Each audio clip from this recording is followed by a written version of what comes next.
নমস্কার, আমি বিশ্ব মজুমদার। শুরু করছি সোজা সাপটা। আপনারা নিশ্চয়ই উইনস্টন চার্চিলের নাম শুনেছেন। যারা শোনেননি তাদের বলি, উইনস্টন চার্চিল হলেন ব্রিটিশ রাজনীতিক। দু দফায় তিনি ব্রিটেনের প্রধানমন্ত্রী হয়েছিলেন, আর সম্ভবত একমাত্র প্রধানমন্ত্রী যিনি সাহিত্যে নোবেল পুরস্কারও পেয়েছিলেন।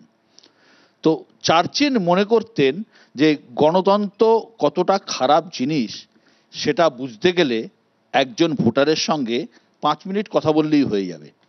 সেই ভোটারের নানা অভিযোগই আপনাকে বুঝিয়ে দেবে কেন দেশে গণতন্ত্রের কোনো দরকার নেই। এখন চার্চিল গণতন্ত্র বলতে কি বুঝতেন কিংবা কোন ভোটারের সঙ্গে কথা বলেছিলেন সেটা আমাদের জানা নেই, কিন্তু আমাদের দেশে গণতন্ত্র চলে ভোটার বা জনতার কথা ভেবেই। এমনিতে ভোটার মানে আমাদের দেশের নাগরিক, কিন্তু ভোটের মরশুমে তাদের আরও কিছু পরিচয় সামনে আসে, অন্তত আমাদের দেশে। ভোটারের ধর্ম কি, জাত কি, এসব নিয়েও চুলচেরা বিশ্লেষণ হয়। ভোটের দিন যত এগিয়ে আসে তত উচ্চগ্রামে ওঠে বিতর্ক, আলোচনা, তর্ক, বাদানুবাদ। যে ছবির ঝলক আমরা বৃহস্পতিবার রাজ্য বিধানসভায় দেখলাম, সব মিলিয়ে 26-এর লড়াইয়ের আগে বাংলার রাজনীতির ময়দানে বিভাজন রেখা অত্যন্ত স্পষ্ট। একদিকে জাতির আবেগে শান, অন্যদিকে হুঁশিয়ারির নাম ডিটেনশন ক্যাম্প। প্রশ্ন এখন একটাই, বাঙালি কি ভাবছে, বাঙালির মন কোন দিকে? এই প্রশ্নের উত্তর খোঁজার চেষ্টা করব আমরা। আমাদের আজকের মোশন আবেগে শান বনাম ডিটেনশন ক্যাম্প। এ নিয়ে বলার জন্য যারা আজকে আমার সঙ্গে আছেন, আমার একদম বাঁদিকে আছেন সিপিআইএমের পক্ষে চন্দন চট্টোপাধ্যায়, পাশে আছেন বিশিষ্ট রাজনৈতিক বিশ্লেষক সুমন ভট্টাচার্য, আমার বাঁদিকে আছেন দেবজিৎ সরকার বিজেপির পক্ষে, আমার একদম ডান দিকে আছেন সুমন রায়চৌধুরী কংগ্রেসের পক্ষে, রয়েছেন নীলাদ্রি বন্দ্যোপাধ্যায় রাজনৈতিক বিশ্লেষক, এবং আমার ডান দিকে রয়েছেন তৃণমূল কংগ্রেসের পক্ষে স্নেহাশিস চক্রবর্তী। আমি প্রথমেই আসবো যে দেবজিতের কাছে। দেবজিৎ, বিষয়টা এতদিন বিতর্ক, অভিযোগ, পাল্টা অভিযোগের স্তরে ছিল, এখন ঘোষিত। The immigration and foreigners act সংশোধন করেছে কেন্দ্রীয় সরকার। এই নয়া আইন পড়লেই বোঝা যাবে যে সেখানে রাজ্যে রাজ্যে ডিটেনশন ক্যাম্প তৈরি করতে করার কথা বলা হয়েছে। হয়তো সরাসরি ডিটেনশন ক্যাম্প কথাটা লেখা নেই, অ্যাকোমোডেশন বলে একটা শব্দ ব্যবহার করা হয়েছে, কিন্তু গোটা ব্যাপারটা পড়লে এটা ডিটেনশন ক্যাম্পই বোঝায়। কি বলবে তুমি? দেখুন, যখন অ্যাকোমোডেশন ক্যাম্প বলেছে ওটাকে এখন থেকে ডিটেনশন ক্যাম্প বলে দেবো এতটা তো জানি না। আমি কোনো আইনসভার মেম্বার নই, বা আইনসভার মেম্বার হলেও এরমভাবে বলা যায় না। যখন আইনসভায় ওটা পাস হয়েছে বা আইনসভায় গুরুত্বের সঙ্গে আলোচনা হওয়ার পরে সরকার সেই ক্ষমতা পেয়েছে যে এই ধরনের ক্যাম্প করতে পারার জন্য এবং রাজ্যে এই ধরনের ক্যাম্প করার। প্রথম কথা হচ্ছে এই ক্যাম্প তো আমাদের ভারতীয়দের জন্য নয়, যারা ভারতবর্ষের বাইরে থেকে এখানে এসেছে, যারা অনুপ্রবেশকারী, যারা অন্যভাবে এই ভারতের বুকে বসে আছে, শুধু পাকিস্তান, আফগানিস্তান, বাংলাদেশ নয়, অন্য অন্য জায়গা থেকেও যারা অনাকাঙ্ক্ষিত, অবাঞ্ছিত, তো তাদেরকে কোথায় রাখা হবে? সারা পৃথিবীতেই সমস্ত রাজ্যেই এরকম, মানে রাষ্ট্রেই এরকম ব্যবস্থা আছে। আমি একটা মামলা করেছিলাম, আমি একটু ব্যক্তিগত অভিজ্ঞতা শেয়ার করি। একটা মামলা করেছিলাম বীরভূমের সেই ভদ্রলোক যার বিরুদ্ধে মামলা করলাম, আমার ক্লায়েন্ট যে ভদ্রমহিলা, এটা বিয়ের মামলা। দেখা গেল তিনি নিজেকে ভারতীয় হিন্দু, বাঙালি হিন্দু বলে পরিচয় দিয়ে ভদ্রমহিলার সঙ্গে ভালোবাসা করে বিয়ে করলেন। ভদ্রমহিলাও সরকারি ডাক্তার, এই পশ্চিমবঙ্গ সরকারের। আমি সঙ্গত কারণে নাম বলছি না, কিন্তু মজাটা কি হলো যে জানা গেল পরে যে উনি চট্টগ্রাম থেকে এখানে চলে এসেছেন, বহুদিন ধরে এখানেই আছেন, বীরভূমে তিনি ব্যবসা করেন। তিনি সিপিএম, তৃণমূল কংগ্রেস এবং অন্যান্য কোনো পার্টিতেই তার ছোঁয়া বাকি নেই, সবাইকেই তিনি মোটামুটি চেনেন। আমাকেও নাকি চেনেন বলে দাবি টাবি করেছিলেন। তারপরে দেখা গেল যে সত্যি আমি চিনি না এবং তিনি আমাকে বুঝতে পারলেন না। তো তারপরে উনি এখনো পর্যন্ত বহাল তবিয়তে আছেন। তিনি জানা হয়ে গেছে, এমওইচ তাকে তাড়িয়ে দিতে বলেছে এদেশ থেকে।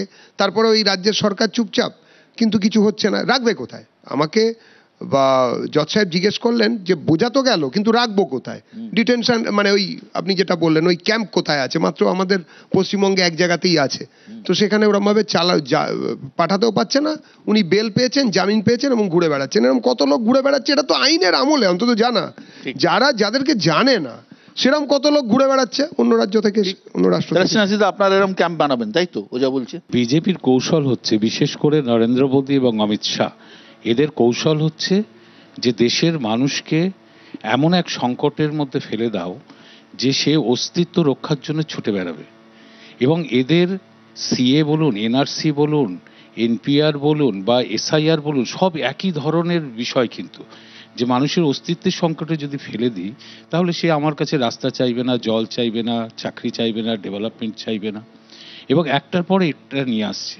আমাদের দেশ স্বাধীন হয়েছে আমরা বাংলা ভাগের যন্ত্রণার মধ্যে দিয়ে, এবং যখন বাংলা ভাগ হলো তখন একইভাবে দলে দলে মানুষ বাংলাদেশ থেকে আমাদের এই বাংলায় পশ্চিমবঙ্গে চলে এসছে, ভারতে চলে এসছে। খেয়াল করে দেখুন, এটা স্বাভাবিক ছিল। এবং কংগ্রেস সরকার তখন বিধানচন্দ্র রায় তাদের জন্য উদ্বাস্তু কলোনি করেছে, থাকার বন্দোবস্ত করেছে। পরবর্তীকালে বামফ্রন্ট সরকার, জ্যোতি বসু, তারাও কিন্তু এই উদ্বাস্তু কলোনিগুলোর পাশে তাদের পরিষেবা দেওয়ার চেষ্টা করেছে। এবং আমাদের সরকার, মাননীয় মুখ্যমন্ত্রী আরও বেশি করে তাদের পাট্টা দেওয়া বলুন, সামাজিক সুরক্ষা প্রকল্পের মধ্যে এনে, এবং এদের রেশন কার্ড হয়েছে, ভোটার কার্ড হয়েছে, আধার কার্ড হয়েছে, একটার পর একটা নির্বাচনে তারা সরকার তৈরি করেছে, জনপ্রতিনিধি করেছে। ফলে আমরা কখনো, এই বাংলার মানুষ আমরা কিন্তু কখনো ভাবিনি যে ওরা ও দেশের বা আমরা এ দেশের, এরকম কোনো পার্থক্য ছিল না। এই প্রথম এদের সামনে দাঁড় করিয়ে দিল, প্রশ্নের সামনে দাঁড় করিয়ে দিল যে তুমি ভারতীয় কি ভারতীয় নয়, এই ভারতীয় জনতা পার্টি 2003 সালে যে সিটিজেনশিপ অ্যামেন্ডমেন্ট অ্যাক্ট যেটা করলেন, তখন বিজেপি সরকারে ছিল, অটল বিহারী বাজপেয়ী ছিল। 3টে গুরুত্বপূর্ণ জিনিস তারা ওখানে অ্যাড করলো। এক হচ্ছে এনআরসি করা হবে, 2 হচ্ছে এরপর থেকে যে জন্মাবে তার বাবা মা দুজনকেই ভারতের নাগরিক হতে হবে। 3 নম্বর খুব ইম্পর্টেন্ট, আন্ডার সেকশন 2 ক্লজ বিতে আছে, এই প্রথম এই সিটিজেনশিপ অ্যামেন্ডমেন্ট অ্যাক্টে দেয়া হলো যে ইলিগাল মাইগ্রেন্টের ডেফিনিশন দেয়া হলো। অবৈধ অনুপ্রবেশকারী কারা না, বলছে যারা পাসপোর্ট নিয়ে আসেনি তারা, এবং যারা অথবা যারা ভিসা নিয়ে এসেছিল, ভিসার মেয়াদ শেষ হয়ে গেছে। এবং সেই দিন থেকে এই যে আমাদের দক্ষিণ উত্তর 24 পরগনা জুড়ে মতুয়া সম্প্রদায়ের মানুষ কিন্তু অনেক পরে এসছে, আরও পরে, 71-এর পরে একটা কলমের খোঁচায় সব ইললিগাল মাইগ্রেন্ট হয়ে গেল। বাংলাদেশ থেকে আসা এই মানুষগুলো বিজেপি করেছে, আজকে করে দিয়ে তাদের এই সংকটের মধ্যে ফেলে দিয়ে 14 সাল থেকে বলছে যে আমরা সিএ নিয়ে আসবো, নিয়ে এসে নাগরিক করে দেবো। নাগরিক করতে পারবেন? নাগরিক করতে পারবেন সিএ দিয়ে? এই 1951 সালের আইন দাদা, বিজেপি কেন করবে? 1951 সালের অ্যামেন্ডমেন্ট অ্যাক্ট, অ্যামেন্ডমেন্ট, তারপরে যতগুলো হয়েছে সবই। আপনি কি বাংলাদেশের মুসলমানদের চাইছেন এদেশের নাগরিক করতে? আপনি এসআইআর এ আপনি কি বাংলাদেশ এসআইআর নিয়ে নয়, সিএ, এটা তো সিএর প্রশ্ন। এসআইআর এ তো কোথাও এটা বলেনি। শুনুন, আপনি বা তৃণমূল কংগ্রেস কি বাংলাদেশি মুসলমানদের এদেশের নাগরিক করতে চায়? আমার সোজাসুজি প্রশ্ন। আপনারকে একটাই প্রশ্ন, যারা বাংলাদেশ থেকে মুসলমান, আমার প্রশ্নটা পরিষ্কার, বাংলাদেশের মুসলমান যারা ওপার থেকে এপারে আসছেন বা এসেছেন বা আসবেন, তাদের কি এই দেশের নাগরিকত্ব দেবেন?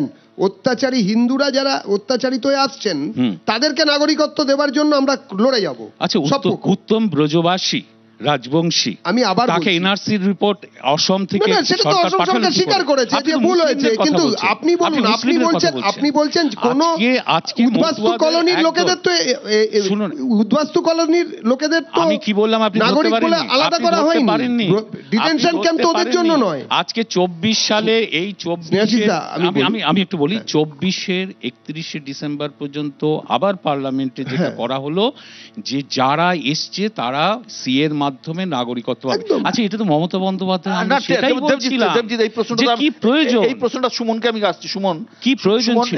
এই যে যেটা যে প্রশ্নটা নিয়ে তর্ক বিতর্ক চলছে যে 2014-এর 31শে ডিসেম্বরের আগে যে অমুসলিমরা ভারতে এসেছেন তাদের নাগরিকত্ব দেয়া হবে।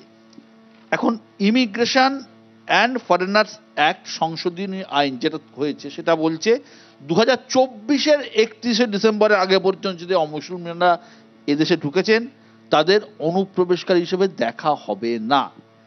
তাহলে প্রশ্নটা যেটা আসছে যে তাহলে কি তাদেরও নাগরিকত্ব দেওয়া হবে, সিএতে বদল হবে, নাকি তারা ঝুলে থাকবে, তাদের কোনো মানে তারা কি স্ট্যাটাসটা কি? যেটা দেবজিৎ বলবার চেষ্টা করছে যে বাংলাদেশের হিন্দুদের জন্য ওদের প্রাণ কাঁদছে, এতটা প্রাণ কাঁদছে যে ডেডলাইনটা হচ্ছে 2024-এর 31 ডিসেম্বর। তাহলে আমার স্পেসিফিক প্রশ্ন, চিন্ময় কৃষ্ণ দাস যিনি এখনো বাংলাদেশের জেলে বন্দী, তিনি ছাড়া পেয়ে আসলে তার কি হবে? আবার বাড়াবো? আমি মুরাদপুরের, কুমিল্লার মুরাদপুরে যে হিন্দু মহিলাকে নগ্ন করে ঘোরানো হয়েছিল তার কি হবে? কোনো উত্তর নেই। আচ্ছা, যদি বাংলাদেশি মুসলিমদের নিয়ে এত উদ্বেগ থাকে দেবজিৎদের, তাহলে আওয়ামী লীগের যে নেতারা পালিয়ে এসে কলকাতা সন্নিহিত এলাকা আছে তাদের কি হবে? কোশ্চেন নেই। আমার সন্দেহ হয়, মানে সদ্য তো উত্তম কুমারের জন্মদিন গেল, উত্তম কুমার যদি অন্য রাজ্যে যেতেন এবং উনি হিন্দি ভালো বলতে পারতেন না, ওরা ধরে ওকে ডিটেনশন ক্যাম্পে পাঠিয়ে দিত। উত্তম কুমারকে পারেনি, উত্তম কুমার ব্রজবাসীকে পাঠিয়ে দিচ্ছিল। So the question is a fight between Bengali identity and BJP's thrust on Bengali nationalism. বাঙালি বিপণন জগতে একটা কথা আছে, পারসেপশন ইজ দ্য রিয়েলিটি। সত্য বলে কিছু নেই, মানুষ যেটা বিশ্বাস করে সেটাই সত্য। এই আপনি গণতান্ত্রিক দেশের রাজনীতির কথা বলছেন না, সেখানেও এই পারসেপশন ইজ দ্য রিয়েলিটি সম্ভবত খুব সত্য। যেমন ধরুন 1967 সালে, আপনি খুব ভালো করেই জানেন, প্রফুল্ল চন্দ্র সেন বাংলার মুখ্যমন্ত্রী, স্টিফেন হাউস, তার বিরুদ্ধে দুর্নীতির অভিযোগ মানুষ বিশ্বাস করেছিল, সত্য মিথ্যাই জানছি না। এবং কংগ্রেসের পতন হয়েছিল, প্রথমবার বাম মন্ত্রিসভায় ঢুকেছিল, দাদা আছেন ওখানে, বাম মন্ত্রিসভা গঠন হয়েছিল, জ্যোতিবাবু সেখানে গুরুত্বপূর্ণ রাজীব গান্ধীর এগেইনস্টও গলি গলি একইভাবে গলি গলি মে শোর হ্যায়। সেই শেষবার পারসেপশন কি বলছে, গান্ধী পরিবারের কেউ প্রধানমন্ত্রী হয়েছিল, রাজীব গান্ধী চলে যাওয়ার পর আর কেউ হয়নি, ভারতের রাজনীতি পরিবর্তিত হয়ে গেছিল। আজকের পারসেপশনটা কি? মুখ্যমন্ত্রী মমতা বন্দ্যোপাধ্যায় চাইছেন বাঙালি অস্মিতার কার্ড খেলতে, সেটাই তার অস্ত্র। আর ভারতীয় জনতা পার্টি বিরোধী হিসেবে বলতে চাইছে একদিকে দুর্নীতি আর অন্যদিকে বাংলাদেশি তোষণের অস্ত্র, অর্থাৎ বাংলাদেশি অবৈধ অনুপ্রবেশকারীদের তৃণমূল কংগ্রেস তোষণ করছে। ঠিক এই কারণে ডিটেনশন ক্যাম্পের তারা বিরোধিতা করছে। মানুষ কোনটায় বিশ্বাস করে, আইনে কি আছে সেটা বড় কথা নয়, সেটাই ফলাফল ঠিক। বাংলাদেশি মুসলমান তো, আমি একটা কথা বলবো, একটা কথা, হিন্দু তোষণের কথা বলছেন। এই যে সিএটা তৈরি হয়েছে না, এর সাথে মুসলিমদের কোনো সম্পর্ক নেই। ভারতীয় মুসলিমদের কোনো সম্পর্ক? না না, ভারতীয় না, কোনো মুসলিমদের সম্পর্ক নেই। এটা নাকি তোমরা হিন্দুদের আর যে আরো কয়েকটা ধর্ম আছে তাদের নাগরিকত্ব দেবে। আমি বলি বিশ্বদা বলে দিচ্ছি, এই সিএটা অ্যাকচুয়ালি তোমরা, আফগানিস্তান আছে, পাকিস্তান আছে, এই সিএটা দিয়ে অ্যাকচুয়ালি তোমরা বাংলাদেশ থেকে আসা ছিন্নমূল যারা হিন্দু আছে তাদের বিপদে ফেলেছো এবং তাদের জাতাকলের মধ্যে ফেলার একটা আইন তৈরি করেছো। তোমরা তাই দিয়ে কোনোদিন তাদের নাগরিকত্ব দিতে পারবে না, শুধু ব্যাপারটা পারসেপশন অনুযায়ী প্রধানমন্ত্রী 15 আগস্ট লালকেল্লা থেকে বললেন যে ভারতবর্ষে অনুপ্রবেশকারীরা চাকরি পেয়ে যাচ্ছে। তাহলে তো ওনাকে তালিকা দিয়ে বলতে হবে, ভারতবর্ষে এমনিতেই মুসলমানরা চাকরি পায় না, সরকারি চাকরি পায় না, বেসরকারি চাকরি তো আরো কম পায়। তাহলে কারা চাকরি পাচ্ছে? তাহলে কি বাঙালি হিন্দুরা যে চাকরি পাচ্ছে তাতে ওনার চিন্তা? এই টানাপোড়েনের মধ্যে লেফটের বা বামেদের স্ট্যান্ডটা ঠিক কি? অনুব্রত বল বল বল বল বল, সেখান থেকে বলো বলো বলো সবে চলে এলো। তো এইটাই হচ্ছে সেই ব্যাপারটা যে দেখুন, নমস্তে ট্রাম্প, হাউডি মোডি এসব করে কি পেলাম? 50% ট্যাক্স। আর চীনের দালাল বলে এতদিন ধরে বলা হলো, চীন থেকে মোদিজি ঘুরে এসে জিএসটিটা কমিয়ে দিল। আপনি বলুন, যে সরকার জমি ফেরত দেবো বলে সরকারে এলো, সে এখন মাইনে ফেরত দেওয়ার জন্য বসে রয়েছে, টাটার টাকা বাকি আছে, হলদিয়া পেট্রোকেমিক্যাল বাকি আছে।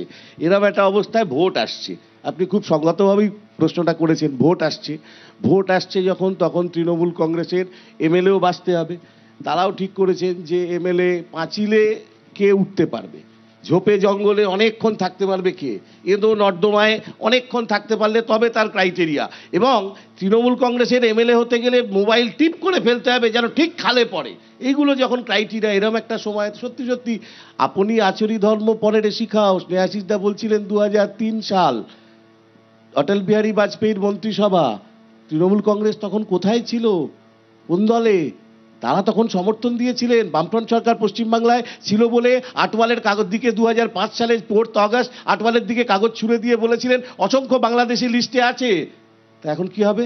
এখন নিজের কথা নিজে ফেরত যাবেন কি করে? ফলে কিন্তু আমাদের কথা হচ্ছে মৃত ভোটারকে এসআইআর এর জন্য বাঁচিয়ে রেখে তো লাভ নেই। তা এতদিন ধরে মৃত ভোট 2014 থেকে 2024, আচ্ছা বিএসএফ কি বর্ডারে পোগো খেলছিল? 2014 থেকে 24 পর্যন্ত লোক ঢুকিয়ে নিয়ে এখন বলছো সিএ এনআরসি হিন্দু হলে রাখবো, মুসলমান হলে ভাগিয়ে দেবো। এটা ভারতবর্ষের সংবিধানে তো কোথাও এরকম কোনো কথা নেই। সুমন, কঠিন পরিস্থিতি তো আপনাদের দিল্লিতে জোটের মধ্যে আছেন, সেখানেও তৃণমূল সঙ্গে আছে, আবার রাজ্যে আপনারা তৃণমূল বিরোধিতা করছেন। ভোটের বাজারে কোন দিকে যাবেন? না, দিল্লিতে বা আপনি ইন্ডিয়া ব্লকের কথা বলতে চাইছেন, ইন্ডিয়া ব্লকের কনসেপ্টটা আলাদা আর বাংলার রাজনৈতিক প্রেক্ষিতটা আলাদা। বিশ্বদা আপনি খেয়াল মানুষকে কি বোঝাবেন? না, মানুষের কাছে ক্লিয়ার। পাটনায় যখন ইন্ডিয়া ব্লকের প্রথম বৈঠক হয়েছিল, তারপর প্রথম প্রেস কনফারেন্সে মল্লিকার্জুন খার্গে বলেছিল জাতীয় প্রেক্ষিত আলাদা, রাজ্যের প্রেক্ষিত পরিষ্কারভাবে উনি বলে দিয়েছিলেন আলাদা। এখানে মমতা বন্দ্যোপাধ্যায়ের যেখানে সমালোচনা করার প্রয়োজন হবে নিশ্চয়ই জাতীয় কংগ্রেস সেটা করবে, কিন্তু বিষয়টা এখন মমতা বন্দ্যোপাধ্যায়ের আর নেই। আমি একটু ভারতীয় জনতা পার্টিকে জিজ্ঞেস করতে চাই, এই সব ইমপ্লিমেন্ট করতে গিয়ে আপনারা আসামকে কি সামনে মডেল হিসাবে নিয়ে আসবেন? আসামে আপনারা কি করতে চান, সিএএ না এনআরসি? আসামে যে 19 লক্ষ লোক ডিটেনশন ক্যাম্পে ছিল, তার মধ্যে দেখা যাচ্ছে 11 লক্ষ লোকের উপরে বেশি হিন্দু এবং তার 98 to 99% বাংলাভাষী। পুরোটাই কংগ্রেসের করা। এটা কি বাংলা পুরোটাই কংগ্রেস সরকারের করা। এটা কি বাংলা ভাষাভাষীদের বিরুদ্ধে ভারতীয় জনতা পার্টি এবং ডবল ইঞ্জিন সরকারের জেহাদ ঘোষণা হয়েছে? এটা জানতে চাই। আবার মমতা বন্দ্যোপাধ্যায়কেও এটা প্রশ্ন করতে চাই। একটু আগে নীলাদ্রিদা বাঙালি অস্মিতা সহ নানা সুন্দর ভালো বলেন তো উনি, সুন্দর কথা বলছিলেন। আমি মমতা বন্দ্যোপাধ্যায়কে আবার প্রশ্ন করতে চাই, আজ থেকে 2 দিন আগে ভাঙড়ে একটা কারখানায় যেখানে বিধায়ক শওকত মোল্লা, সেখানে বাংলায় কথা বলার জন্য সেই সব শ্রমিকদের ধাক্কা মেরে বার করে দেওয়া হয়েছিল, পুলিশকে ইন্টারভেনশন করতে হয়েছিল। মমতা বন্দ্যোপাধ্যায়ের সরকার, স্থানীয় বিধায়ক বলেছিলেন ব্যাপারটা আমরা ভেবে দেখছি। বিশ্বদা টোটালটাই রাজনীতি। এবং এই রাজনীতি কেন করতে সফল হচ্ছে নরেন্দ্র মোদীর ধর্মের গিমিক, ধর্মের খেলাটা শেষ হয়ে গেছে প্রায়। এখন ভাষাকে সামনে নিয়ে এসে পরাস্ত করো ধর্মনিরপেক্ষ প্রগতিশীল রাজনৈতিক দলগুলোকে আগামী দিনের দিকে তাকিয়ে। এর বিরুদ্ধে তৃণমূলকে আপনি কি মনে করেন? ধর্মনিরপেক্ষ প্রগতিশীল দল মনে করেন না? আমি তো মনে করি, অবশ্যই করি, এতে কোনো সন্দেহ নেই। কিন্তু শওকত মোল্লা কি করলো? শওকত মোল্লা, বাংলা ভাষাভাষী শ্রমিকরা যদি বাংলার মাটিতে মার খায়, তার বিরুদ্ধে মমতা বন্দ্যোপাধ্যায়। আমি একটা কথা বলছি, আমি কখনো বলিনি ওরা সত্যি প্রদেশ কংগ্রেস অফিসে রাকেশ সিং ওরা গিয়ে পুরো জ্বালিয়ে ভেঙে দিয়ে এলো। সত্যি চিন্তার বিষয়। এগুলো সারা দেশ জুড়ে বিজেপি এই অসন্তোষ তৈরি করে দিয়েছে এবং বিশেষ করে তৃণমূল কংগ্রেসের সাথে এটে উঠতে না পেরে ওরা সরাসরি বাংলার বিরুদ্ধে যুদ্ধ ঘোষণা করেছে। বাংলার ভাষা, সংস্কৃতি, বাংলার মানুষ, বাঙালি। আজকে যেখানে বিজেপি শাসিত রাজ্যে গেলে সেখানে তাদের কোথাও পিচমোড়া করে বেঁধে থানায় আটকে রাখছে, কোথাও কেটে টুকরো করে। কোথায় কেটে টুকরো করেছে? যেখানে কেটে টুকরো করেছে ত্রিকোণ প্রেম, দাদা না ত্রিকোণ প্রেম এবং বিভিন্ন জায়গায়। ঠিক আছে, আপনারা যুক্তি সাজাতে শুরু করুন। মহারাষ্ট্রে মতুয়াদের একদল মতুয়াকে বাংলা ভাষায় কথা বলার জন্য আক্রমণ করছে। আপনারা এই করতে করতে বাংলার বিরুদ্ধে আপনারা তোমাদের গোপন প্রেম, অবৈধ প্রেম। আসলে একটা ধারণা তৈরি হচ্ছে যে তৃণমূল কংগ্রেস বাঙালি অস্মিতার কথা বলছিলাম, এটা মডেলটা অনেকটা মহারাষ্ট্রের শিবসেনার মারাঠি অস্মিতার মডেলটা। তারা শিবসেনাটা সাফল্যভাবে করেছে মহারাষ্ট্রে, সেটা বাংলায় করতে চাইছে। কিন্তু বাঙালি আর মারাঠির মধ্যে একটা চরিত্রগত ফারাক আছে। বাংলায় একজন রবীন্দ্রনাথ জন্মেছিলেন, তিনি লিখে গেছেন 7 কোটি সন্তানের বঙ্গজননী রেখেছ বাঙালি করে মানুষ করে। আবার লিখেছে 1910 সালে ভারতীর্থ কবিতা, মারাঠি অস্মিতা অনার্য হেথায় দ্রাবিড় চীন সখুন দল পাঠান মোগল একতে হলো। কিন্তু আজকে বেঁচে থাকলে তুমি বাংলায় হতেন। না, না, সবকটা শখ এটাই তো, তারা সব ভারতীয় হয়ে যাবে এটাই তো হবে না।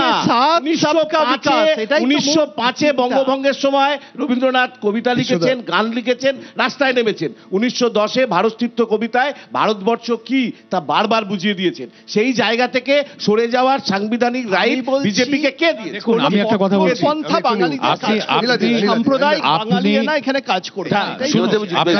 একটা লাইন। আমার কাছে প্রশ্ন ছিল কংগ্রেসের তরফ থেকে যে লাইনটা কি হবে, আসামের লাইন হবে কি? আসামে যে ডিটেনশন ক্যাম্প চালু করা হয়েছিল সেটা কংগ্রেস আমলে হয়েছিল, কংগ্রেসের পক্ষে। এখনো পর্যন্ত যত লোক ওই ডিটেনশন ক্যাম্পে রয়েছে সেটা কংগ্রেস আমলের গগৈ সরকারের চালু করা সিস্টেম। আমরা এই লাইন রাখবো না দাদা, আমরা সরাসরি ঠিক করবো। ভালো করে বুঝুন, আমি বলে দিচ্ছি, আমরা সরাসরি ঠিক করব। তাতে ওই উল্টো দিকে 112 জন 113 জন কোন দিকে থাকবেন তারা ঠিক করবেন, ইয়া জোটের। কিন্তু আমরা যেটা ঠিক করেছি সেটা পরিষ্কার করছি দর্শকের কাছে, আমরা এই জায়গাটা ঠিক করেছি এই বাংলার বলছি তো, আরে বলছি তো, ইসলাম ধর্ম আমরা কি ঠিক করবো? কংগ্রেস বলবে এইটাই তোমরা আমরা কি করবো হ্যাঁ, তোমরা কি করবে? পাবেন। শুনি কি এই করবে? পশ্চিমবঙ্গে স্বাধীনতার পরে যারা বাঙালি হিন্দু ছিলেন, পশ্চিমবঙ্গে স্বাধীনতার পরে যেসব মুসলমান দেশ থেকে পাকিস্তানে চলে যাননি বা বুকের মধ্যে পাকিস্তান নিয়ে বসে নেই যে পাকিস্তান জিতলে বাজি ফোড়াই, এখানে দারুল হারব দারুল ইসলামে পরিণত করতে হবে, এরম যেগুলো বলেন না যারা, এবং যারা ওপার থেকে আসা উদ্বাস্তু হিন্দু যারা ধর্মীয় কারণে ওপারে অত্যাচারিত হয়েছেন, অর্থাৎ বাংলাদেশ বা পূর্ব পাকিস্তানে অত্যাচারিত হয়েছেন, তারা সবাই এই রাজ্যের নাগরিক হবার যোগ্যতা রাখেন এবং তারা যোগ্যতা নিয়ে থাকবেন।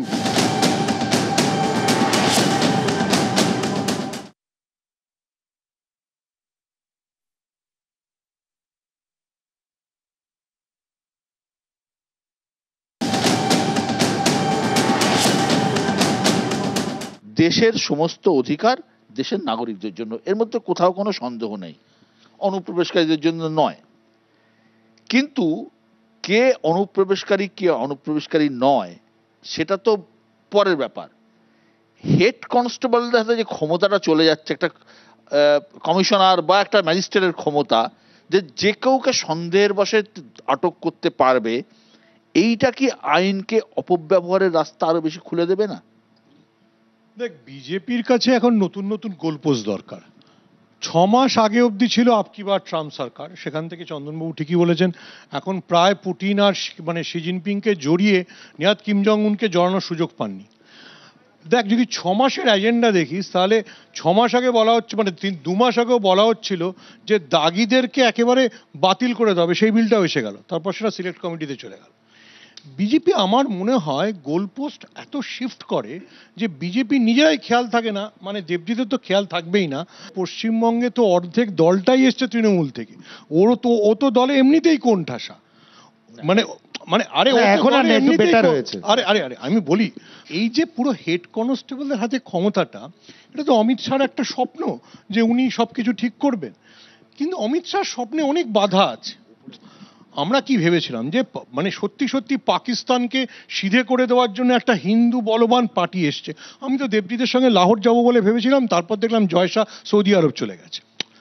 সমস্যাটা তো আমি দেবজিৎ যে প্রশ্নটা করলাম সুমনকে, আমি এইটাই সত্য বলছি, তুমি তো নিজেও মানে আইনের লোক, আইনজীবী, একটা এই ধরনের জায়গা এত এত এই, আমি কাউকে ছোট করছি না, কিন্তু ক্ষমতাটা যেখানে শুধুমাত্র সন্দেহের বশে আটক করা, এটা কি শুধু বাংলা বললেই আটক করা?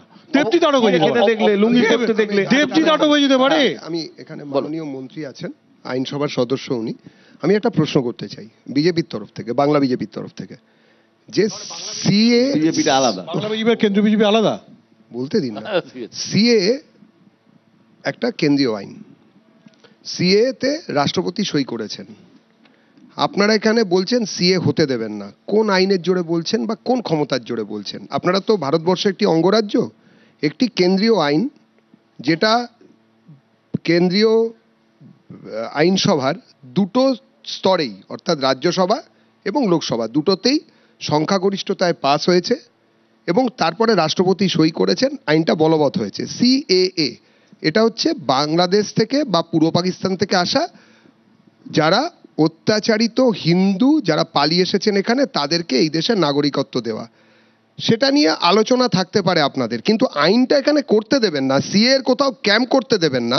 সিএ এর ক্যাম্প করতে গেলে পুলিশ লেগিয়ে দেবেন। কোন আইন বলে আপনাদের এই ক্ষমতা দিয়েছেন? আপনি তো আইনসভার সদস্য, আপনি আমাকে বোঝান। 19 সালে না, এটা এই দেবজিৎ আমি চাই তৃণমূল বলুক, তৃণমূলের ক্যাবিনেট মিনিস্টার সাপ্লিমেন্টারি বলুন। হ্যাঁ। তুমি কি করে প্রমাণ করবে যে একটা লোককে তুমি আসলো, সে লোকটা বাংলাদেশ থেকে আসলো, সে লোকটা ধরে নিলাম হিন্দু লোক, তোমার আইনে বলছে তাকে তুমি এখানে রাখবে, তুমি কি করে প্রমাণ করবে যে সে লোকটা ওখানে অত্যাচারিত হয়ে এসছে? সে লোকটাকেও চরবৃত্তির জন্য কেউ পাঠিয়ে দিতে পারে, সে লোকটাকে অন্য ইন্টারেস্টে কেউ পাঠাতে পারে। তুমি কি করে এটা প্রমাণ করবে সে অত্যাচারিত হয়ে এসছে? একদম। প্রথম কথা হচ্ছে, আমরা যারা উদ্বাস্তু পরিবারের সদস্য, যারা উদ্বাস্তু হয়ে ওপার থেকে এপারে এসেছি, তারা তো ওই সময়টাতে কেউ মোদি জিন্দাবাদ বলিনি বা রাম মন্দির চাইনি। 46 বা 47-এ আমাদের ওপার থেকে শুধু পালাতে হয়েছে, এপারে আসতে হয়েছে আমার ঠাকুর দেখে। তার কারণ হচ্ছে আমরা শুধু হিন্দু ছিলাম, আমরা অত্যাচারিত হয়েছি, এবং আজ রাতেও যে হিন্দু পরিবারটি ওপার থেকে পালিয়ে আসবে সেও অত্যাচারিত। সুতরাং প্রথম কথা হচ্ছে, তিনি কোনো না তিনটে কথা কেন্দ্রীয় সরকার বলেছে, কোনো না কোনো কাগজপত্র, খবরের কাগজ, অথবা ওখানে দাঙ্গা হয়েছিল, অথবা মারা হয়েছে, তিনি টপকে আসবেন। এত ছোট করেন, এত ছোট করেন, আরে কোথায় কোন প্যালেস্টাইনে কে মরেছে তা নিয়ে আপনারা মিছিল করেন? লজ্জা করেন না? হিন্দু পপ একটা দল, হিন্দু পপ দল, কমিউনিস্ট হচ্ছে হিন্দু পপ দল, একটা হিন্দু পপ দল হচ্ছে কমিউনিস্ট, তৃণমূল হচ্ছে মুসলমান মুসলিম একটা দল, জিহাদি একটা দল। আমি একটা কথা পরিষ্কারভাবে বলতে চাই, আমরা জানতে চাই, আমি আপনাদের কাছে জানতে চাই না, আপনাদের সরকার নয়। সিএটা পুরোটাই ভাওতা, এবং আমি এখানে রাষ্ট্রপতি সই করেছেন ভাওতায়, রাষ্ট্রপতি সই করেছেন ভাওতা। আপনি বলছেন রাষ্ট্রপতি সই করেন ভাওতা? বলছি তো, ওটা রাষ্ট্রপতি সই করলে কি হবে? ভাওতা। দাঁড়াও, হ্যাঁ বলুন। আপনি সংখ্যাগরিষ্ঠতার নিয়ে আপনি একটা আইন পাশ করেছেন, সেটা যদি মানুষের ক্ষতিকারক হয় তার জন্য আন্দোলন চলবে, লড়াই চলবে। ভালো করে শুনুন, সিএটা ভাওতা কেন বলছি, কারণ এই সিএটা বাংলাদেশ থেকে আসা মতুয়া সহ উদ্বাস্তুদের নাগরিকত্ব দেওয়ার জন্য তৈরি হয়নি। আমাদের ফরেনার্স ট্রাইব্যুনালে 31,313 জন মানুষ বিভিন্ন দেশ থেকে ধর্মীয় অত্যাচারের কারণে ওখানে আবেদন করে রেখেছে, তাদের লিগালাইজ করার জন্য এই সিএটা করতে হয়েছিল আপনাদের সরকারকে। আর এখানে আপনারা বলছেন মতুয়াদের, আমি বলে দিচ্ছি একটুখানি, তারপর সব জবাব দেবেন। আপনি কি করে দেবেন? সেই ফর্মে কি লেখা আছে? দাঁড়ান না, আন্দোলন হবে। শুনুন না আমাকে, যে সিএ ফর্মটা দেখেছেন ওখানে কতগুলো ডকুমেন্ট আছে বাংলাদেশে? আমি রেগুলার কাজ করি। বাংলাদেশের কতগুলো ডকুমেন্ট আছে? স্কুল সার্টিফিকেট দিতে হবে, অর জমির দলিল দিতে হবে, অর ইত্যাদি বার্থ সার্টিফিকেট দিতে হবে, যে কোনো একটা কিছু না থাকলে এফিডেভিট দিতে হবে। শুনুন, বাংলাদেশ থেকে যখন সব এসছিল না, সেই সময় কেউ কিছু নিয়ে আসতে পারেনি। যার কিছু নেই সেই এফিডেভিট দেবে। আরে অত সোজা না, ওইভাবে নাগরিকত্ব করি দাদা, আমি করি কাজটা। আমি কাজটা করি, যাদের কাগজ নেই তারা শুধু এফিডেভিট দেবে। আমাদের সবকিছু এই ফর্ম ফিল আপ করে বাংলাদেশ থেকে আসা মানুষ, শুনুন, বাংলাদেশ থেকে আসা মানুষ নিজেকে বিদেশি বলে চিহ্নিত করবে, তারা নাগরিকত্ব পাবে না প্রমাণের অভাবে, এবং তাদের ডিটেনশন ক্যাম্পে যেতে হবে। ওই আইনে লেখা আছে অ্যাপ্লিকেশন করলে যতদিন ওই অ্যাপ্লিকেশন ডিসপোজ হবে ততদিন কোন রকম সরকারি সুবিধা থেকে বঞ্চিত করা যাবে না। আপনি ভুল করছেন। বাংলাদেশে পুলব্যাক করলে একদম মিথ্যা চলছে। বাংলাদেশে পুলব্যাক করেছে, এটা পড়েননি, এটা মুসলিমদের সাথে কোনো সম্পর্ক নেই। আমার কথা হচ্ছে রাষ্ট্রপতি সই করা একটা আইন, রাষ্ট্রপতি সই করা একটা আইন, সেটাকে আপনারা পুলিশ দিয়ে বাধা দিতে পারেন? যে পুলিশ কর্মীরা এই ক্যাম্পে বাধা দেবেন তারা জেলে যাবেন। যে পুলিশ কর্মীরা এই ক্যাম্পে বাধা দেবেন বিভিন্ন জায়গায় তারা জেলে যাবে। আপনারা সেই পুলিশ কর্মীদের কেন ক্ষতি করছেন? যে থানার ওসিদের আইসিদের ডিস্টার্ব করছেন তারা জেলে চলে যাবে। আবার প্রমাণ করতে বলছেন দিল্লি থেকে পাঠাবে। আপনি শান্তনু ঠাকুর জিতেছে ওদের ভোটে, আবার তাকেই বলছে তোমাকে প্রমাণ করো এই দেশের মানুষ কিনা। ভিডিও এসডিও রা পুলিশের লোকেরা বাধা দেবে আর জনগণের সাথে সুমনের কাছে আসবো। আমার একটা প্রশ্ন আছে, যে দেবজিৎ খুব উত্তেজিতভাবে আবেগের সঙ্গে বলছে, আমিও আবেগান্বিত হয়ে পড়েছিলাম যে আমরা দেশ ভাগের ওপাত্তে, তাহলে কি যারা যারা আসবে সবাইকে দেবজিৎ ইন্টারভিউ নেবে, দেখে বুঝবে যে অত্যাচারিত ওপাশ থেকে কি করে বুঝছে এটাই অবাক। দেবজিৎ কেন নেবে? দেবজিৎ কেন নেবে? দেবজিৎ কেন নেবে? অ্যাপ্লিকেশন করতে বলা হয়েছে, অ্যাপ্লিকেশন হবে। ঠিক আছে, দাঁড়াও। দেশের কোনো আইন আমার পছন্দ নাই হতে পারে, এটা তো আমি ভারতবর্ষের সংবিধানের সমস্ত আইনকে আমি মানতে পারি, মানে পছন্দ নাই মানতে হবে, পছন্দ না মানতে, হতে হবে। হ্যাঁ, এই কথাটাই ইম্পর্টেন্ট। এবার রাজনৈতিক দল হিসেবে আমি দেশের আইনের বিরোধিতা করতে পারি, কিন্তু কোনো রাজ্য সরকার যদি বলে আমি দেশের আইন মানি না, তাহলে তো সেই রাজ্য সরকারের আগে পদত্যাগ করা উচিত। তারা ভারতবর্ষের সংবিধান মানে না, তার মানে দেশে সিএ কিন্তু দেশের আইন, আমি এর বিরোধিতা করতে পারি, আমি ক্ষমতায় এসে আইনকে পরিবর্তন করতে পারি, কিন্তু আমি রাজ্য সরকারে থেকে যদি বলি আমি এই আইন মানি না, এই বিরোধিতা, আমি সংবিধানের বিরোধিতা করছি, তাহলে রাজ্য সরকারে থাকার আমার অধিকার আছে কিনা এ প্রশ্ন মানুষ আগে অধিকার আছে কিনা সেটা বলুন। পুলিশ অফিসাররা বা এসডিও বা বিডিওরা, প্রশাসনিক অফিসাররা এই আইনের বিরোধিতা করবেন, তারা দিল্লিতে ডেকে পাঠানো হবে, তাদের চাকরি যাবে, তারা জেলে যাবে, তাদের চাকরি যাবে, তারা জেলে যাবে, তারা এই আইনের বিরোধিতা করবে। কানুন থাকলে তার বিরুদ্ধে লড়াই বিভিন্ন হবে। জায়গায় CA চ্যালেঞ্জ ক্যাম্প করুন, হচ্ছে, রাজনৈতিকভাবে সরকারি লড়াই করুন। বেসরকারি ভাবে যারা বাধা দেবেন তারা জেলে যাবে। সুমন রায়চৌধুরী, নতুন আইন এই অনুপ্রবেশকারীদের শায়েস্তা করবে নাকি কিছু দেশবাসীকে হেনস্থা বাড়বে, এই বিষয়ে কংগ্রেসের স্ট্যান্ড কি? পশ্চিমবঙ্গে নির্বাচন আসছে, তারপর ভারতবর্ষের লোকসভার নির্বাচনও আসবে 2 থেকে 3 বছরের মধ্যে। একটা যখন নরেন্দ্র মোদী দেখতে পাচ্ছেন যে ধর্মীয় মেরুকরণ করে আর কোনো লাভ হবে না, নতুন নতুন আঙ্গিক, ওই একটু আগে সুমন বলছিল না, নতুন গোলপোস্ট খোঁজে ভারতীয় জনতা পার্টি, নতুন নতুন গোলপোস্ট খুঁজছে। আচ্ছা, একটু ওই পুশব্যাকের বিষয়টায় আসি। পুশব্যাক হয়েছে, আবার কাগজ পাওয়া গেছে, আবার তাদের ভিতরে আনতে হয়েছে, বর্ডারের এপারে নিয়ে আসতে হয়েছে। এইটা কি বিষয়টা কি জানেন তো? বিষয়টা হচ্ছে, আমরা তো বারবার বলছি ফ্যাক্ট ফাইন্ডিং মিশন তৈরি করো, there should be a fact finding mission. এটা এই যে সিএ এর নাম করে যে সারা ভারতবর্ষের নরেন্দ্র মোদী সরকার যে একটা নতুন রাজনৈতিক পরিসর তৈরি করছে, 100% ইট ইজ পলিটিক্যাল। একটা কথা বলো তো দেবজিৎ, তোমাকে এই প্রশ্ন করছি বিশ্বদার মাধ্যমে, মুমূর্ষ যারা, কিন্তু তারা হিন্দু, তারা যদি অপ্রেসড হয় পাকিস্তান, আফগানিস্তান এবং বাংলাদেশে, আমাদের তো আরো ছোট ছোট প্রতিবেশী রাষ্ট্র আছে, সেখানে তো আরো অনেক ক্ল্যান আছে, কাস্ট আছে, সাবকাস্ট আছে, তাদের আমরা কেন, তারা যদি তাদের দেশে অত্যাচারিত হয় কোনোভাবে, তাদের আমরা জায়গা দেব না কেন? তার মধ্যে ইসলাম ধর্মের মধ্যেও বিভিন্ন সেক্ট সাবসেক্ট, ভারত ভাগ করে পাকিস্তান বাংলাদেশ, আবার এই আপনাদের এই এক গল্প, এই বস্তা পচা গল্পগুলো থামান।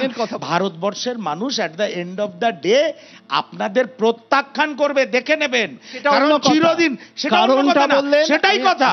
সেটাই কথা সবসময় ধর্মীয় ভাবাবেগ, ধর্মীয় মেরুকরণ দিয়ে ক্ষমতায় এসে আইন পরিবর্তন আমরা ক্ষমতায় আসবই, আমরা ক্ষমতায় পরিবর্তন করব। আপনাদের এখন তো শূন্যে আছেন, ভারতবর্ষের সংবিধান যে মেরুকরণকে অ্যালাউ করে না, ভারতবাসী ভাবে চ্যালেঞ্জ করুন, করব তো আইনত এতদিন কি করছেন? আরে দেখুন না, এক নির্বাচন কমিশন নিয়ে চ্যালেঞ্জ করার ঠেলায় রাহুল গান্ধীর বিজেপির দুটো পাতো থরথর করে কাঁপছে, জনরোষ তৈরি হচ্ছে, জনরোষ।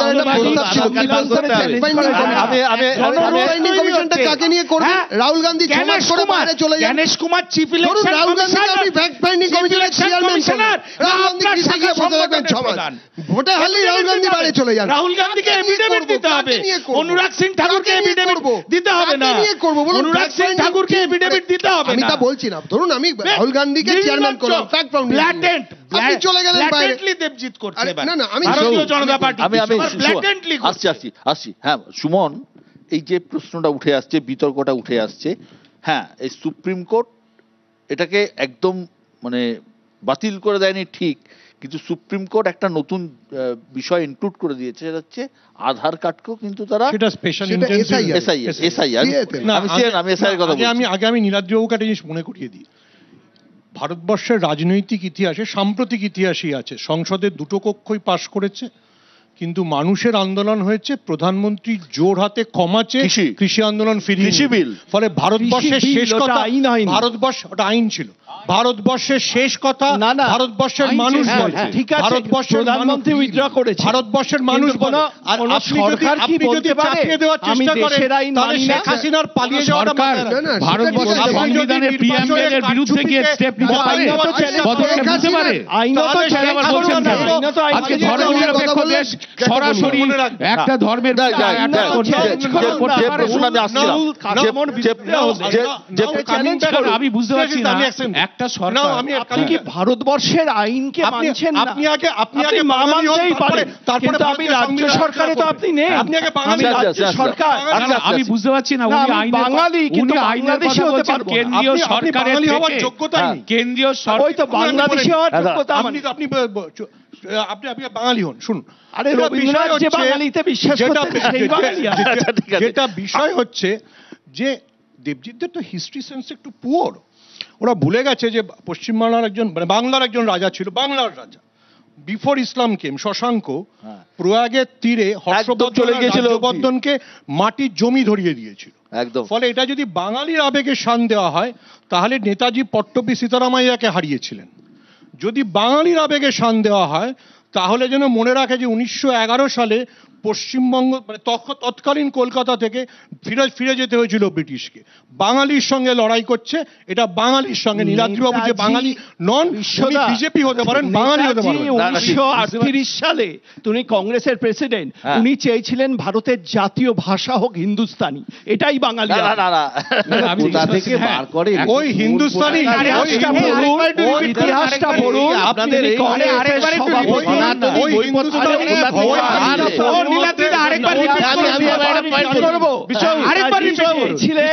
ভারতের জাতীয় ভাষা হোক হিন্দুস্তানি এবং স্ক্রিপ্ট হোক রোমান। ইতিহাসটা জেনে ধীরে আসুন। ধীরে হিমালয় তো ছিল না, বাঙালি। হিমালয় আঙ্গারা ল্যান্ড, এরপর নেতাজিকে অনুপ্রবেশকারী বলবে। এরা যেদিকে যাচ্ছে বাঙালি হন, আসল এজেন্ডাটা কিন্তু অন্য। নেতাজির মতো বাঙালি হন। বলার আছে এক মিনিট বিশ্ব, আমি আসল এজেন্ডাটা কিন্তু অন্য। ঘাটালের বকুলতলায় জল জমেছে, প্রত্যেকটা শাকসবজির দাম 80 টাকা 70 টাকা। আপনি দেখুন এক সেকেন্ড এই কথা পলিটিক্যাল পার্টি হিসেবে কেউ বলতে পারবো না। এখান থেকে ঘোরানোর জন্যই ওরা আঙ্গারা ল্যান্ড, গন্ডোয়ালা ল্যান্ড, সংস্কারবাদী, পুরনো সনাতন এই দিকে নিয়ে যাচ্ছে। আর সেই খেলায় মমতা ব্যানার্জি পা গলিয়েছেন। আজকে ওনাকে সেই খেলায় থাকতে হচ্ছে। উনি বাঙালি, কেন বাঙালির কথা উঠবে? এটা তো গোটা ভারতবর্ষের যে কোনো মানুষ, মুসলমান হোক হিন্দু হোক, আমাদের সংবিধান অনুযায়ী সকলের ভারতবর্ষের সমান অধিকার। যদি বাঁচতে হয় আমি একটা বলিনি, চন্দনদাটা ভুল করছে। দেখছে না দেবজিৎ আজকে কংগ্রেসকে অ্যাটাক করছে না, সিপিএম কে বেশি গুরুত্ব আচ্ছা, ঠিক দিচ্ছে। আছে, ঠিক আছে। চীন এখন ওদের বেটার বন্ধু। এখন শি জিনপিং এর জন্য প্রাণ কাঁপছে। হিন্দি চিনি ভাই ভাইয়ের কথা তো নেহরুই বলেছিলেন। এই এসআইআর নিয়ে প্রশ্ন উঠছিল, স্বাগত জানানো উচিত। পরিস্থিতি যেদিকে যাচ্ছে এই এসআইআর নিয়ে, যে বিজেপির থেকে বলা হয়েছে যে ভোটার তালিকা যদি সংশোধন না করা হয়, আপনাদের এমএলএ শ্রীবা মিত্র চৌধুরী কয়েকদিন আগে বলেছেন, তাহলে বাংলায় ভোট হতে দেবেন না এবং আপনারা এসআইআর করেই নির্বাচনে যাবেন। এটাই কি আপনার স্ট্যান্ড? দেখুন, আমাদের স্ট্যান্ড বিজেপির তো এসআইআরটা তো বিজেপির প্রোপাগান্ডা বা এজেন্ডা হতে পারে না। এসআইআর এনেছেন হচ্ছেন ভারতবর্ষের নির্বাচন কমিশন চেয়েছেন, যেখানে যেখানে মনে করবেন হবে। কিন্তু আমরাও মনে করি এবং আমরা যারা বিরোধী শিবিরে রয়েছি তারা সবাই মনে করি, এক কাট্টায় মনে করি, মৃত ভোটার, পালিয়ে যাওয়া ভোটার, ভোটের নাম না থাকা ভোটার, এবং আমরা যদি তৃণমূলকেও একটা গ্রেটার গণতান্ত্রিক পরিসরে যদি নিই, যদি ওনারা শাসক দলের মধ্যে আছেন, তবু 2005-এ যে 78 লক্ষ বা 76 লক্ষ ভোটার তালিকা মমতা বন্দ্যোপাধ্যায় ছুঁড়ে ফেলে এসেছিলেন ডেপুটি স্পিকারের মুখের ওপরে, তাদের নাম কিন্তু সেই সময় বাদ গেল না। কেন? তারপরে কোনো এসআইআর হয়নি। 2002-তে লাস্ট হয়েছে, তারপরে 2025, তাহলে হয়নি। এবং সেই সময় যাদের বয়স, যারা মাতৃগর্ভে ছিল, আজকে 20 বছর পরে তারাও ভোটার, তাহলে সেটাও যদি আপনি 20%ও ধরেন, 20%, তাহলেও আজকে 1 কোটি ছাড়িয়ে গেছে। এদের নাম তো বাদ দেওয়া উচিত। এ তো তৃণমূলের কথা, আমাদের কথা। 2 নম্বর এই নিয়ে যদি না হয়, দেখুন এই যে 34 বছর ধরে 2002 থেকে তারপরে তো বেশ কিছুদিন ছিলেন, তো 2002-এর পর থেকেও যে কোনোদিন ভোটার তালিকায় নাম বাদ গেল না। এই যে ঘাটালের কথা উঠলো, ধরুন 34 বছর দেশটা মানে এই রাজ্যটাকে চালানোর পরেও না, SIR হতে পারে। 34 বছর চালানোর পরেও বকুলতলায় জল জমছে, তৃণমূলের নামে দোষ দিলে তো হবে না, শুধু তৃণমূলের নামে তো দোষ দিলে হবে না। এই যে 34 বছর শেষ করার পরেও ঘাটালের বকুলতলায় জল জমেছে, ওখানেই মনীষা হারিয়ে গেল। দুটো পয়েন্ট দেখ দেবজিৎদের আজকাল বকুলতলা আর ঘোষ এই দুটো শব্দ কোন গানের পথে ফেভারিট, কিন্তু যে 78 লক্ষ মানুষের নাম 2014 থেকে 24 তোমরা ভাই বাদ দিলে না কেন? আরে আমরা কি করে বাদ দেবো? নির্বাচন কমিশনের কাজ তো এটা তো নির্বাচন কমিশনের কাজ। কে বাদ দেবে? এখন নির্বাচন কমিশন করছে। একটা আমরা সবাই চাই যে একটা নির্ভুল ইলেকটোরাল রোল তৈরি করতে, সবাই চাই। সেখানে মৃত ভোটার বাদ হয়ে যাবে, যারা দূরে চলে গেছে অন্য জায়গায় চলে যাবে, ট্রান্সফার হয়ে যাবে, এগুলো সবাই চাই। কিন্তু আমরা এসআইআর এর কেন বিরোধিতা করেছি তার কারণ হচ্ছে সময় নেই। হ্যাঁ, প্রথম কথা হচ্ছে 2002 সালে যেটা হয়েছিল, প্রথম ভোট হয়েছিল 2 বছর পর 4 সালে। হ্যাঁ, তো বিষয়টা হচ্ছে যে দুটো কারণে, একটা হচ্ছে এটা সময় নিয়ে করা উচিত, আর দুটো কারণ হচ্ছে আমরা প্রথমেই বাধা দিয়েছিলাম যে এই বার্থ সার্টিফিকেট ছাড়া আধার কার্ড এগুলোকে বাদ দেওয়ার ফলে বার্থ সার্টিফিকেট তার প্রামাণ্য নথি থাকায় প্রচুর মানুষ, লক্ষ লক্ষ মানুষের বার্থ সার্টিফিকেট নেই। কারণ 2000 সালে এই মানে আমাদের মানে ওয়েস্ট বেঙ্গলের রুল চালু করেছে বার্থ সার্টিফিকেট, তার আগে ছিল না, বাড়িতে জন্ম হতো। এমনকি 2010-11 সালে আমরা যখন আসি, ইনস্টিটিউশনের ডেলিভারি ছিল 67%, 33% মানুষ তখনও বাড়িতে জন্মাচ্ছে। তাহলে এই যে প্রকৃত ভোটার যাদের বার্থ সার্টিফিকেট নেই, তাদের ভোটার তালিকা থেকে নাম বাদ হয়ে যাবে, লক্ষ লক্ষ প্রকৃত ভোটার বাদ হবে, আমাদের আপত্তি কিন্তু এখানে ছিল। এবার 11টার একটা বার্থ সার্টিফিকেট এখনো বলেনি, যদিও পাসপোর্ট আছে। এবার ঘটনাটা হচ্ছে আধার কার্ডটাকে তো বাধ্যতামূলক করে, এখন যাই হোক, বিহারের মোট জনসংখ্যার মধ্যে 2% কাছে এবার বলে দিচ্ছি, তাহলে তারপর সুপ্রিম কোর্ট আধার কার্ডটাকে অ্যাড করেছে। আপনাদের নির্বাচন কমিশন দেখুন, ওটা তো এখন মানে আমাদের নির্বাচন কমিশন, আপনাদের মতো রাজ্য নির্বাচনী দপ্তর নয়। না তা নির্বাচন কমিশন ভারতবর্ষে সবার জন্য সেটা তো জ্ঞানেশ কুমারের ভাষা শুনলে বোঝা যায়। নির্বাচন কমিশনের চেয়ারম্যান করতে গিয়ে আপনি প্রধান বিচারপতিকে বাদ দিয়েছেন, নিজেদের কবজা এনেছে, সব করেছেন, ছেড়ে দিচ্ছি। বিহারে 7ই মার্চ 2025 নির্বাচন কমিশন বলল যে আমরা এখান থেকে যত 2 জায়গায় নাম আছে ভুতুরে ভোটার আমরা বাদ দিয়ে দেবো। 27 জুলাই তারা একটা বিজ্ঞপ্তি দিয়ে জানালো যে 7 লক্ষ এরকম ভোটারের নাম বাদ হয়ে গেছে ভুয়ো ভোটারের। 2 দিন আগে 1,87,643 ভুয়ো ভোটার যাদের একাধিক জায়গায় নাম আছে ওই ভোটার খসড়া তালিকায় রয়েছে, আপনার নির্বাচন কমিশন করেছে। আমাদের আপত্তি এখানে, আপনি ভুতুরে ভোটার ভাগ দেওয়ার জায়গায় আপনি শাকচুন্নি ঢুকিয়ে দিচ্ছেন, ব্রহ্মদত্তি ঢুকিয়ে দিচ্ছেন, আপনার সুবিধা মতো বিজেপির নিয়ে ভোটার করছেন।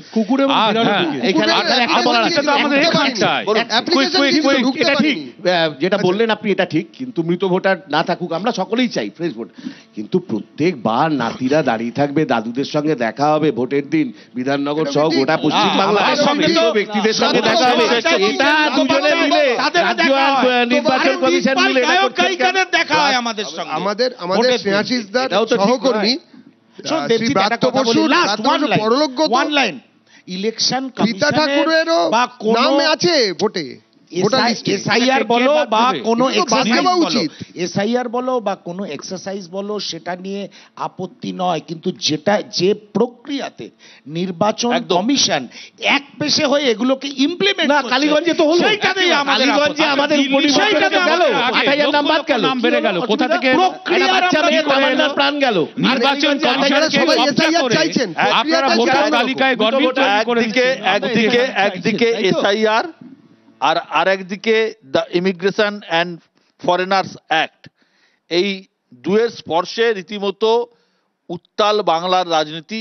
একই সঙ্গে ভিন রাজ্যে বাংলা বললে হেনস্থা, সেটা নিয়েও রাজনৈতিক চর্চার বিষয় হয়ে উঠেছে, এবং আগামী নির্বাচনে এগুলো একটা বড় বিষয় হয়ে উঠবে, নিয়ে কোনো সন্দেহ নেই। এত কিছু ঝামেলা ঝঞ্ঝাটের মধ্যে এর মধ্যে একটা আশার আলো রয়েছে, সেটা হচ্ছে এই 7 তারিখ অর্থাৎ রবিবার, আর তারপরে রোববার 14ই সেপ্টেম্বর 2 দিন স্কুল সার্ভিস কমিশনের পরীক্ষা রয়েছে, এবং সমস্ত বাধা বিপত্তি, বিতর্ক, বিক্ষোভ, আন্দোলন, মামলা, মোকদ্দমা সমস্ত পেরিয়ে অবশেষে পরীক্ষা হচ্ছে সুপ্রিম কোর্টের নির্দেশে, এবং ডিসেম্বরের মধ্যে এই প্রক্রিয়া শেষ হয়ে যাবে এবং কিছু লোক, কিছু মানুষ, আমাদেরই বাড়ির ছেলে মেয়েরা, পশ্চিমবঙ্গের সাধারণ শিক্ষিত বেকার যুবক যুবতীরা চাকরি পাবে এবং এটা অন্তত একটা এতটা জট কেটে গিয়ে এটা যে হচ্ছে, এটাই একটা আশার আলো। সবাই ভালো থাকবেন, সুস্থ থাকবেন, দেখা হবে পরের সোজা সাপটায়।